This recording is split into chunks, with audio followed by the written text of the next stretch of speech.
Shanti.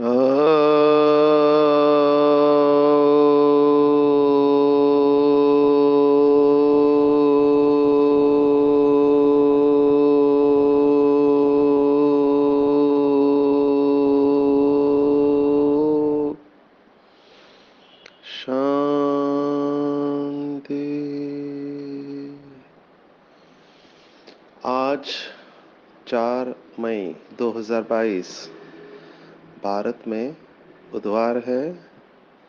Today is 4th May 2022 and it's Wednesday in Bharat.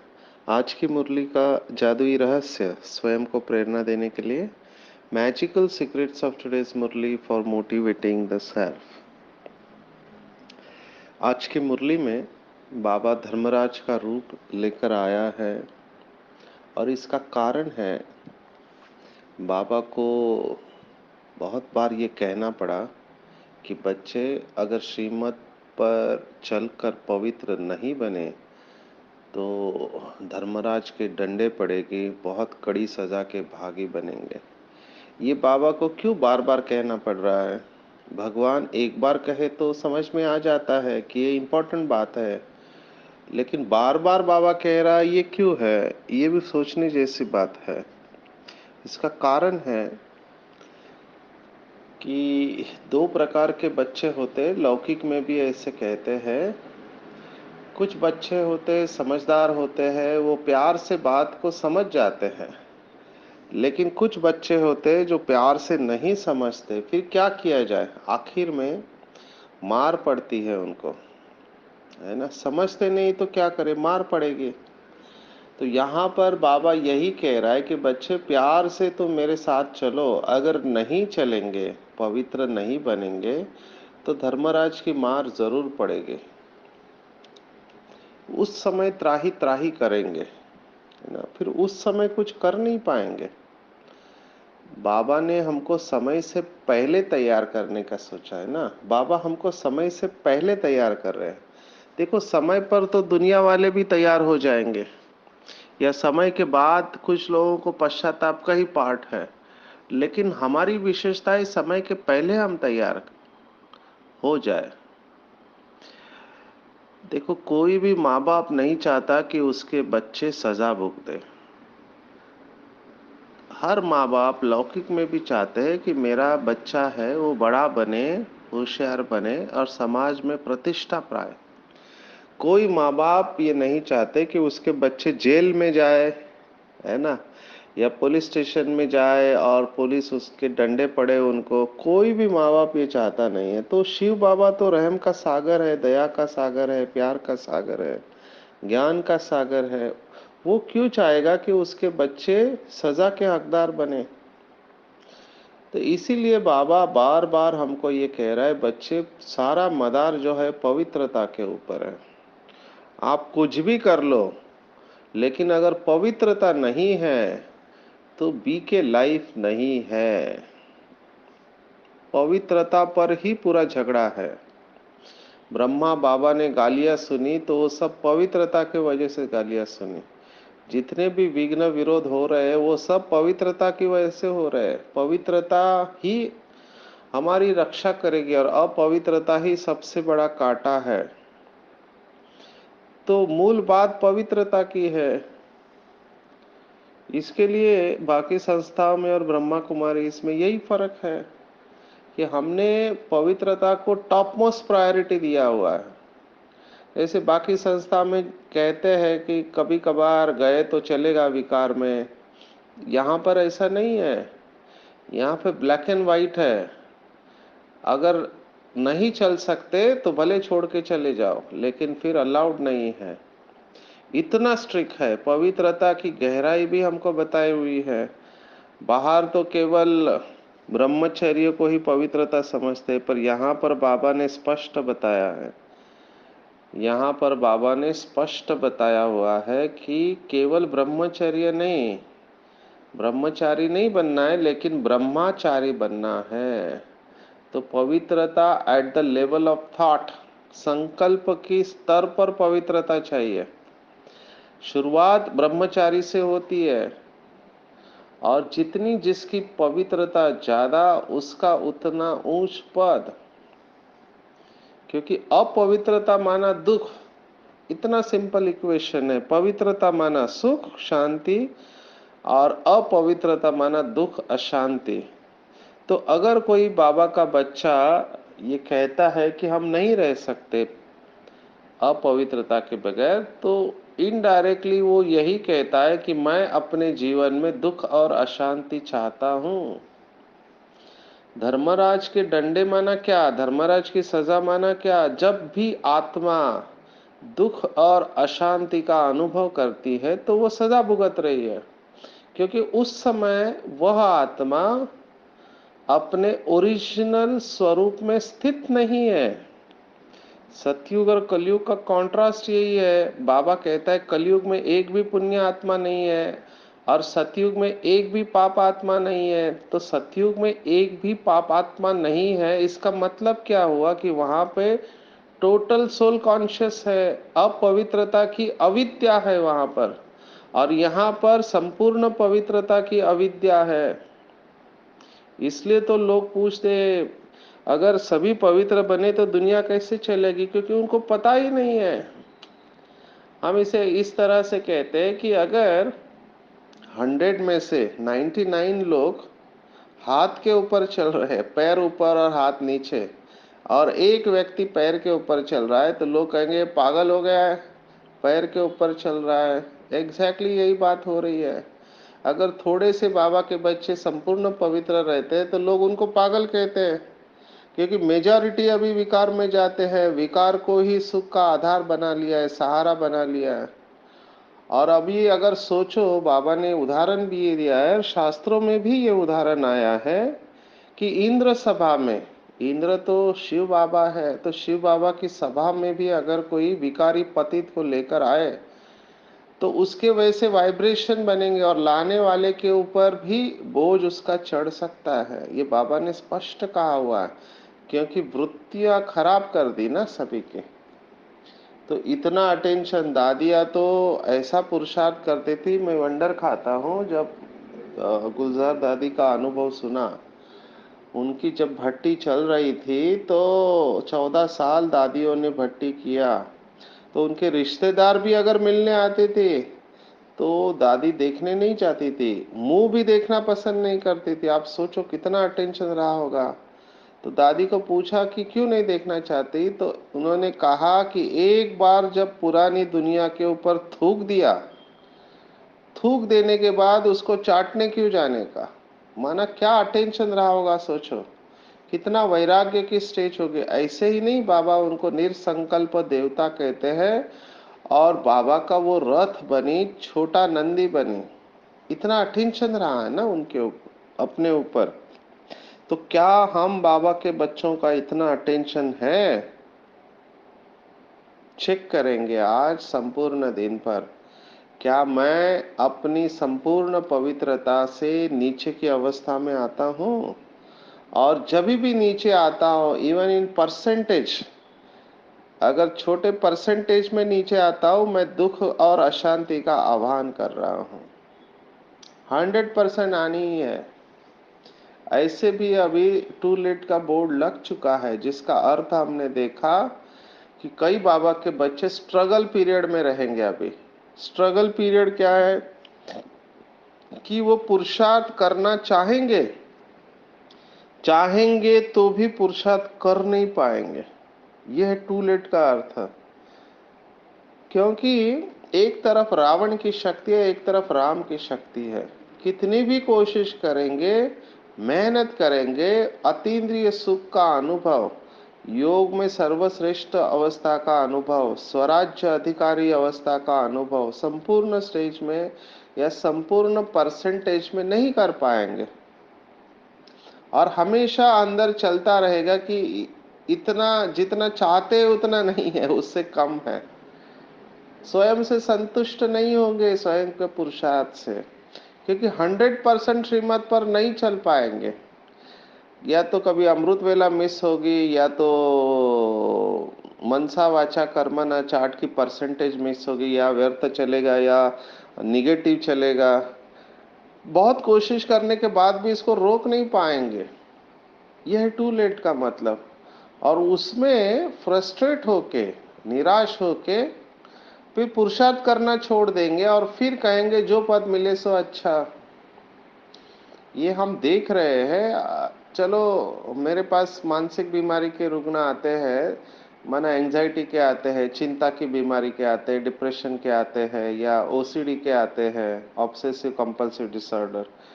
तो मैं समझ सकता हूँ कि इनको मानसिक बीमारी नॉर्मल, जिनको ये बीमारी नहीं है उनके अंदर भी ये अवस्था देख रहे हैं, वो शेयर करते हैं कि हम कोशिश करते हैं लेकिन होता नहीं है हमसे। हमसे मेहनत अभी होती नहीं है क्योंकि तकलीफ होती है। तो ये रिजल्ट अपने आप आउट हो जाएगा। बाबा ने कहा अंतिम समय में जो राजा बनने वाले हैं, रॉयल फैमिली वाले हैं, साहूकार है, रॉयल प्रजा है, उसकी भी प्रजा है, चांडाल है, ये स्पष्ट दिखाई देगा कौन क्या बनने वाला है, क्योंकि गिव अप कर देंगे और अंदर से महसूस करेंगे कि मेरे से नहीं हो रहा है ये, मैं योग में नहीं बैठ पा रहा हूँ, मैं चार्ट नहीं लिख पा रहा हूँ, है ना, मेरी अवस्था ठीक नहीं है, मैं बहुत कोशिश करने के बाद भी नहीं कर पा रहा हूँ। तो इन सब का अगर आप इलाज करना चाहते हो तो अपनी पवित्रता को ठीक करना चाहिए। जितना जितना पवित्रता के विचार मन और बुद्धि में चलते रहेंगे उतना ये अवस्था ठीक होती जाएगी, क्योंकि पवित्रता ही फाउंडेशन है। और पवित्रता की गुह्यता तो हमने देखा है, बाबा इसको विष कहते हैं। सोचो, ज्ञान का सागर परमात्मा अपवित्रता को विष कह रहा है। विष माना मरने वाला है। विष खा के कोई जिंदा नहीं रह सकता। एक तरफ ज्ञानामृत है और एक तरफ विष है। अभी विष का परसेंटेज भी नुकसान देता है। काम विकार माना फुल जहर खाना, पर बाकी जो उसके बाल बच्चे हैं, है ना, क्रोध है, लोभ है, मोह है, अहंकार है, ईर्ष्या है, द्वेष है, घृणा है, तिरस्कार है, आलस्य, अलबेलापन, ये सब उसके बाल बच्चे हैं। और ये भी विष ही है। और विष खाकर कोई सुख शांत स्वरूप अवस्था में कैसे रह सकता है? जब बाबा कहता है मुरलियों में कि एक व्यक्ति से भी घृणा है तो आपका संपूर्ण योग नहीं लग सकता, एक व्यक्ति से। तो ये मत सोचो कि हम तो पवित्र रहते हैं लेकिन पवित्र माना काम विकार में नहीं जाते तो हम तो पास है इसमें। Wrong, 100% wrong. अपवित्रता माना कोई भी विकार।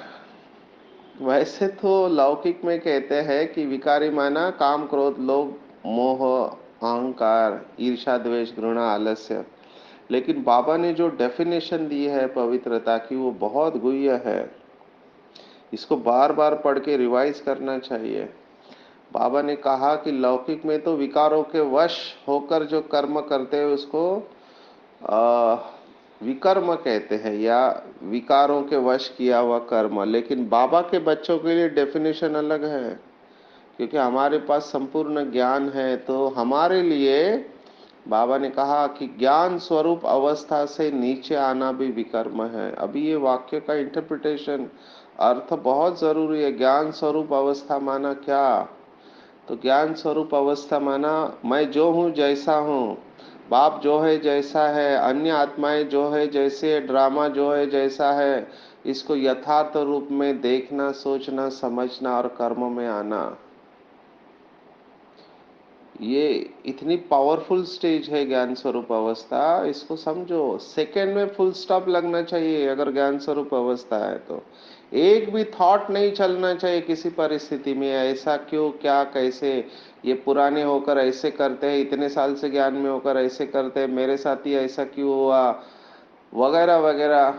ये जितने भी क्या क्यों कैसे है बिल्कुल नहीं चलना चाहिए। उसे कहते हैं ज्ञान स्वरूप अवस्था। ज्ञानी मतलब समझदार। समझदार कभी नहीं कहेगा कि ऐसा क्यों हो रहा है, रॉन्ग। इसका मतलब समझ नहीं है, उसको पूरी समझ रहती है।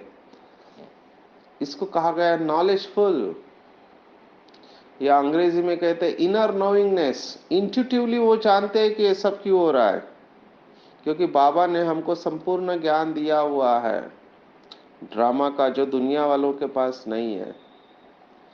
तो ज्ञान स्वरूप अवस्था से नीचे आना ये अपवित्रता है। बाबा ने तो यहाँ तक कहा है कि व्यर्थ संकल्प भी अपवित्रता है। बिना मतलब के थॉट्स चलाते रहते हैं। अभी हम प्रोग्राम लेते हैं तो प्रोग्राम में रिक्वेस्ट करते कि मोबाइल स्विच ऑफ रखो, फिर भी कुछ लोगों का मोबाइल चलता रहता है। तो उस समय थॉट नहीं चलना चाहिए, क्या ये लोग है, इतना समझाने के बाद भी समझ में नहीं आता है, रॉन्ग, फुल स्टॉप। ये कैटेगरी हमेशा रहेगी, आप इसको कुछ नहीं कर सकते। राजधानी बन रही है ना, तो राजधानी में सभी चाहिए, सभी राजा नहीं बनेंगे। अगर बताने के बाद भी कोई नहीं करता है मोबाइल स्विच ऑफ, आप क्या कर सकते हो? आप अपनी अवस्था क्यों खराब करते हो? जबकि पता है क्रोध महाशत्रु है। तो ज्ञानी तो आत्मा कभी भी किसी का अपमानजनक शब्द इस्तेमाल नहीं करता। अगर पढ़े लिखे लोग हैं, पढ़े लिखे लोग भी क्रिटिसाइज करते हैं, ऐसे शब्द इस्तेमाल करते हैं जो समझदार व्यक्ति नहीं बोलेगा, तो समझने का इसके ऊपर माया का वार है। लौकिक में भी हम ट्रेनिंग लेते हैं तो एंगर मैनेजमेंट में हम ये कहते हैं कि एग्रेसिव और पैसिव बनने के बजाय एसर्टिव होना चाहिए। एग्रेसिव वाले बहुत गुस्से में बात करते हैं, पैसिव वाले कुछ नहीं बोलते हैं और दुखी हो जाते हैं। तो दोनों के बजाय बीच की अवस्था जिसको बोलते हैं एसर्टिव, माना सामने वाले को अपनी बात जरूर बोलना लेकिन सम्मान पूर्वक बताना बात। ना अपना सम्मान खोना है, ना सामने वाले का सम्मान खोना है, पर अपनी बात को कहना जरूर है। तो ये तो लौकिक में ट्रेनिंग दी जाती है। और भगवान हमको क्या बोल रहा है कि बच्चे कम बोलो, धीरे बोलो, मीठा बोलो, सत्य बोलो। अगर बाबा का कोई बच्चा ये बातों को फॉलो नहीं करता तो वो उस समय श्रीमत पर नहीं है ना, माना वो ज्ञान स्वरूप अवस्था में नहीं है, तभी तो ऐसा कर रहा है वो। तो ये विकर्म है। ज्ञान स्वरूप अवस्था से नीचे आना पाप कर्म है, और वो आत्मा उस समय सुख स्वरूप नहीं रह सकती। एक बार दो बाबा के बच्चों का झगड़ा हुआ तो आपस में मारामारी हुई। अभी बहुत कुछ हुआ, सचिन भाई इसके साक्षी है। तो हमारी आदरणीय दादी शांतामणि जी थी, वो आई और उन्होंने देखा, पहले कहा तबीयत ठीक है सबकी, क्योंकि वो क्रोध का ऐसा फोर्स होता है। तो दादी ने एक ही सवाल पूछा, अच्छा जब ये हुआ उस समय बाबा याद था? तो दोनों चुप हो गए, क्योंकि बाबा याद होता तो ये होता ही नहीं ना। इतने बड़े बाप के बच्चे हैं हम, हाईएस्ट अथॉरिटी के बच्चे हैं, सुख के सागर के बच्चे हैं। मास्टर सुख करता दुख हरता है, मास्टर रहम के सागर है, ज्ञान के सागर है, प्रेम के सागर है। तो अगर ये स्मृति है तो ये कैसे हो सकता है? हम तो संकल्प में भी दुख देने का नहीं सोचते हैं, और अगर फिजिकली कोई कर रहा है, दुख दे रहा है, तो आप सोचो क्या अवस्था रही होगी। पर यह अवस्था क्यों है? क्योंकि लंबे समय तक अंदर द्वेष रखा हुआ है उस आत्मा के प्रति, लंबे समय तक घृणा तिरस्कार है। और फिर वो एक चिंगारी की जरूरत है कि अंदर जो पड़ा हुआ है सब बाहर निकल जाता है। कई लोग दबा के रखते हैं गुस्से को, वो समय राह देख रहा होता है, राह देखते ही वो सब बाहर आ जाता है, और उस समय फिर अवस्था बहुत खराब हो जाती है। कल्प कल्प का वो पार्ट नून हो जाता है। फिर लोभ भी बहुत नुकसान करता है, पैसे का लोभ होता है कई लोगों में, वो अंदर पड़ा है कि पैसा चाहिए चाहिए चाहिए उसके लिए। फिर लौकिक में अगर आपने संग रखा, तो अभी तो कलयुग है, तो अभी बहुत वंडर लगता है कि बाबा के इतने अच्छे बच्चे लेकिन पैसे के लिए अपनी सब कुछ, सब नियम मर्यादाएं सब तोड़ देंगे। ऐसे भी केसेस देखे तो लोभ विकार भी कम नहीं है, खाने का भी लोभ होता है लेकिन उसको आसक्ति कहते हैं। वो आसक्ति भी कम नहीं है, और वो भी अपवित्रता का अंश में जाता है। बाबा ने कहा, बाबा ने तो यहाँ तक कहा है कि अगर किसी चीज में आसक्ति है तो माया भी आ सकती है। तो आसक्ति भी विकार है, लगाव भी विकार है। कोई देहधारी अच्छा लगता है, फैमिलियरिटी का नशा, किसी के साथ बात करना अच्छा लगता है, फोन पे बात कर रहे हैं, एसएमएस चैट कर रहे हैं, व्हाट्सअप कर रहे हैं उसी व्यक्ति के साथ। तो ये क्या है? लगाव है। जहां लगाव होगा वहां झुकाव होगा। तो किसी भी देहधारी में परसेंटेज में भी लगाव है तो उतना परसेंटेज बाबा से कम हो जाएगा, क्योंकि सर्व संबंध एक बाप से नहीं हुए ना। तुम्ही से खाऊं, तुम्ही से बैठूं, तुम्ही से चलूं, ये नहीं हुआ ना उस समय। आप परसेंटेज में कम हो गए। देखो, सहयोग लेना अलग बात है, सहारा बनाना अलग बात है। हम अकेले नहीं है इस दुनिया में, इसलिए आपको अन्य देहधारियों की मदद लेनी पड़ेगी, लेकिन उसको सहारा नहीं बनाना चाहिए। बाबा ने मुरली में यहां तक कहा है कि अगर किसी देहधारी को सहारा बनाया, भाई या बहन को, तो जब परिस्थिति आएगी तब बाबा नहीं याद आएगा, वो आत्मा याद आएगी। तो परसेंटेज हो गई ना, तो ये भी अपवित्रता है। तो लगाव, झुकाव, आसक्ति, ये सब अपवित्रता है। जब व्यर्थ संकल्प ही अपवित्रता है तो ये तो बड़ी बात हो गई। फैमिलियरिटी का नशा, कोई देहधारी अच्छा लगता है, किसी के क्लास अच्छे लगते हैं, किसी की बातें अच्छी लगती है। अभी विशेषता देखना अच्छी बात है और विशेषता से फायदा उठाना ये भी ठीक है, लेकिन शुक्रिया बाबा को करना चाहिए, क्योंकि बाबा की पालना में पल रहे हैं ना। और अगर किसी देहधारी में विशेषता है तो वो विशेषता आई कहाँ से? देने वाला कौन है? वो भी तो बाबा ही है ना। तो बाबा को धन्यवाद देना चाहिए, बाबा को थैंक्स देना चाहिए कि वाह बाबा, कमाल है आपका जो आपने इस आत्मा में इतनी सारी विशेषता भर दी। बाबा, मैं भी ऐसा विशेष बनना चाहता हूँ। कम्युनिकेशन बाबा के साथ, वो महान आत्मा है, वो परमात्मा नहीं है। लेकिन कई लोग उनका फोटो निकालते हैं, वो फोटो रखते हैं आगे, और पता नहीं उनके साथ क्या क्या बातें करते रहते हैं, दिन रात उसी का ही चिंतन चलता रहता है। डेफिनेटली वो महान आत्मा है, लेकिन बनने वाला और बनाने वाले में फर्क है ना। तो महान आत्मा भगवान नहीं है। यही हमारी कमजोरी है, जो हमने भक्ति मार्ग में देहधारियों को भी भगवान बना लिया। क्योंकि अभी संगम युग पर कुछ बाबा के बच्चे महान आत्माओं को भगवान बना लिया है। तो भगवान केवल एक शिव बाबा है। तो हमारे सर्व संबंध एक शिव बाबा के साथ चाहिए, जो बाबा ने संडे के मुरली में कहा ना, एक नामे, एक के साथ सर्व संबंध, एक रस, एकाग्र, एकांत और इकोनॉमी।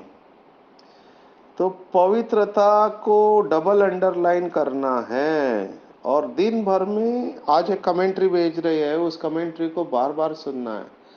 पवित्रता के फाउंडेशन को पक्का करना है कि मैं आदि अनादि संपूर्ण पवित्र आत्मा हूँ, पवित्रता के सागर की संतान हूँ। मेरे रोम रोम से पवित्रता के प्रकंपन प्रवाहित हो रहे। पवित्रता ही सुख शांति की जननी है। ऐसे बाबा के सुंदर सुंदर वाक्य है, उसको बार बार अपने जहन में लाना है, रिवाइज और रियलाइज करना है। पूरा सबकॉन्शियस माइंड, हमारा अंतर्मन संपूर्ण पवित्रता से भरपूर हो जाना चाहिए। जरा भी थोड़ी मार्जिन नहीं रखनी चाहिए अपवित्रता के लिए। मांगना भी अपवित्रता है, ठीक है। अवगुण हमको दिखाई नहीं दे, हर आत्मा संपूर्ण आदि अनादि पवित्र दिखाई दे। हर आत्मा को उसके ओरिजिनल स्टेज में देखे, आत्मिक दृष्टि का अभ्यास करे। बाबा ने एक मुरली में यहां तक कहा कि देहधारी को देहधारी समझ के बात करना ये भी अपवित्रता है। माना आप समझो किसी बहन या भाई के साथ ये समझ के बात कर रहे हैं कि ये बहन या भाई है, तो वो भी अपवित्रता है। केवल आत्मा दिखाई दे, केवल आत्मा दिखाई दे कि मैं आत्मा से बात कर रहा हूं, मैं आत्मा दूसरी आत्मा से बात कर रहा, देह की तरफ ध्यान ही नहीं जाए। हमारी आदरणीय शीलू बहन जी कितना अच्छा सुनाती है कि आप पहले देखते हो स्किन का कलर, कितना गोरी स्किन है, फिर चेहरा देखते हो, चेहरे में भी आंखें देखते हो, फिर आंखें अच्छी लगती है, फिर देखते हो नाक कितना सुंदर है, सीधा है। तो जितना आप नीचे नीचे जाएंगे उतना अपवित्रता की परसेंटेज बढ़ते जाएगी। क्या देखा? शरीर को देखा जो कीड़े से भरा हुआ है। हमारे महाराष्ट्र में संतों ने तो इसका वर्णन ऐसा किया, मल मूत्र की नालियां जिसमें बहती रहती है। कितनी सच बात है। मल और मूत्र की नालियां नालियां जिसमें बहते रहते हैं, ऐसे शरीर से आप प्यार करते हो? कीड़ों से भरा हुआ शरीर है। से वैराग्य आ जाना चाहिए कि ऐसे शरीर को हम कैसे देख सकते, कीड़ों से भरा हुआ। बाबा ने भी ये बातें मुरली में कही हुई है। कि जब कोई भाई या बहन कहता है कि मेरी वृत्ति चंचल होती है किसी देहधारी को देख के, तो बाबा ने कहा चित्र खींचो अपने बुद्धि में कि गटर में खड़े हैं और गटर का कचरा उठा रहे हैं, टोकरी के ऊपर टोकरी। कितना गंदा चित्र बाबा ने दिया। इतने गंदे हो गए मेरे बच्चे, कैसे संभव है? तो चेक करो कि हमारी पवित्रता की परसेंटेज कितनी है। आज पूरा मुरली इसके ऊपर है, पवित्रता को बाबा ने डबल अंडरलाइन किया है। और जिसके पास ये संपूर्ण पवित्रता है, उसके द्वारा ही वायुमंडल शुद्ध और पवित्र बनेगा। प्रतिज्ञा करनी है कि प्राण जाए पर वचन नहीं जाए। बाबा ने एक मुरली में यहाँ तक कहा था कि पवित्रता के लिए मरना पड़े तो भी मर जाना चाहिए। इतना दृढ़ संकल्प होना चाहिए। विकारों के वश होकर स्वर्ग की रचना में विघ्न रूप नहीं बनना है, क्योंकि जितने विकारी है वो सब विघ्न है। योग बल के द्वारा हमारे सभी विकर्मों के हिसाब किताब चुकता करना है। जितना बीजरूप अवस्था में रहेंगे, स्वदर्शन चक्र घुमाएंगे, ज्वालामुखी योग रहेगा, उतने हमारे विकर्म विनाश होंगे और उतना हम शुद्ध और शांत बन पाएंगे। और तभी हमको सफलता मिलेगी, क्योंकि बुद्धि स्वच्छ होती है तो स्वच्छ बुद्धि ही यथार्थ निर्णय देती है। जब मन बुद्धि स्वच्छ होती है, कोई भी किचड़ा नहीं होता, क्योंकि अपवित्रता माना किचड़ा। तो योग अग्नि द्वारा किचड़े को खत्म कर देना है। कोई भी कमजोरी अगर हमारे अंदर है, किसी भी प्रकार की कमजोरी मन वचन कर्म में, तो वो सब किचड़ा है। बाबा ने एक मुरली में कहा था, जहां कीचड़ा है वहां मच्छर आएंगे और मच्छर काटेंगे आपको। तो ये कीचड़ा सब साफ करना है। दो शब्द है, ज्ञानाग्नि और योगाग्नि। वैसे लौकिक भगवत गीता में कहा है, ज्ञानाग्नि दग्ध कर्माणि, माना ज्ञान की अग्नि जब प्रज्वलित होती है तो सभी विकर्म विनाश हो जाते हैं। लेकिन बाबा कहते हैं नहीं, योग की अग्नि शब्द यथार्थ है। और बाबा ने कहा योग की अग्नि में इस सबको डाल देना है। जैसे पहले भी सुना है ना, अग्नि क्या करती है, रूप परिवर्तन कर देती है। तभी ये कीचड़ा समाप्त होगा और तभी बुद्धि स्वच्छ होगी और तभी हम बेफिक्र रहेंगे। और जितनी बुद्धि स्वच्छ होगी उतनी हमारी निर्णय शक्ति यथार्थ होगी और हमें सफलता प्राप्त होगी। और नेचुरली हमारे संकल्प है वो श्रेष्ठ होंगे, शुद्ध होंगे और व्यर्थ स्वतः ही समाप्त हो जाएगा। पहले भी देखा कि व्यर्थ संकल्प भी अपवित्रता है। तो जितने श्रेष्ठ और समर्थ संकल्प रहेंगे उतना व्यर्थ समाप्त होता जाएगा। तो आज का ये मुरली मनन है या सीक्रेट्स ऑफ मुरली, इसको बार बार सुन के पक्का करना चाहिए। किसी भी कोने में, जैसे घर का कोना होता है ना, जैसे दिवाली के वो कोना कोना साफ करते हैं, क्योंकि वो सोचते हैं कि लक्ष्मी आ रही वाली है, तो स्वच्छता अच्छी लगती है लक्ष्मी को। लक्ष्मी का आधार भी सरस्वती है, जहाँ सरस्वती है वहाँ लक्ष्मी आ जाती है। तो मन का कोना कोना, कोई भी थोड़ा भी किचड़ा नहीं होना चाहिए। आज पूरे दिन में चेक करेंगे कि मेरे अंदर कोई भी कोने में थोड़ा भी अपवित्रता का किचड़ा नहीं होना चाहिए, कोना कोना साफ होना चाहिए। तो संपूर्ण पवित्रता का लक्ष्य रखो भाई और बहनों, और ये संभव है अभ्यास से। थोड़ा अटेंशन की बात है अपने ऊपर, बाबा के ऊपर, ड्रामा के ऊपर, ज्ञान के ऊपर। और ये जो कमेंट्री आज भेज रहे हैं इसको बार बार सुनेंगे। स्पेशल पवित्रता के ऊपर कमेंट्री बनी हुई है, कुछ लोगों ने पहले भी सुना हुआ है, तो फिर से भेजेंगे ताकि हम इसको पक्का करें, सब कॉन्शियस में वो प्रोग्राम चला जाए। तो हम संपूर्ण पवित्रता को धारण करेंगे तो धर्मराज की सजाओं से बच जाएंगे। अपने आप को बिल्कुल हल्का छोड़ देंगे, सिर से लेके पांव तक संपूर्ण शरीर बिल्कुल रिलैक्स। बहुत काल का अभ्यास, ध्यान अपने आप दो आंखों के बीच में स्थित हो रहा है कि मैं शरीर से भिन्न एक चैतन्य शक्ति परम पवित्र आत्मा हूँ। ये शरीर एक सुंदर मंदिर है, पवित्रता के सागर, शिव बाबा की मैं संतान। आदि अनादि संपूर्ण पवित्र आत्मा, पवित्रता का प्रकाश मेरे अंदर प्रवाहित हो रहा है और मेरे रोम रोम से पवित्रता का प्रकाश पूरी दुनिया में प्रवाहित हो रहा है। मैं पवित्रता का सूर्य हूँ, चारों तरफ पवित्रता फैलाने के निमित्त हूँ। जहाँ मेरी दृष्टि पड़ती है वो व्यक्ति और वस्तु पवित्रता का प्रकंपन महसूस करती है। जिस चीज को मैं स्पर्श करता हूँ वो पवित्र बन जाती है, क्योंकि मैं पवित्रता का अवतार हूँ, ईश्वरीय संतान हूँ। मुझे बहुत अच्छा लग रहा है, बहुत सुखी आत्मा हूँ, मैं शांत हूँ। ओम शांति शांति शांति। सर्वशक्तिवान पवित्रता का सागर हमेशा मेरे साथ है। उसने अपना वरदानी हाथ मेरे सिर के ऊपर रखा है। बाबा मुझे दृष्टि दे रहे हैं और मुझे कह रहे हैं कि बच्चे तुम मेरे हो, तुमसे ही इनमें नूर है, तुम पवित्रता के सागर के बच्चे हो। तुमने कल्प कल्प संपूर्ण पवित्रता को धारण किया है। तुमने पवित्रता की शक्ति से पुरानी दुनिया को नया बनाया है। तुम कल्प कल्प के विजयी रतन हो बच्चे। अपनी पवित्रता की शक्ति को फिर से धारण करो और सारी दुनिया का कीचड़ा समाप्त करो। मेरी सर्व शक्तियां तुम्हारे साथ है।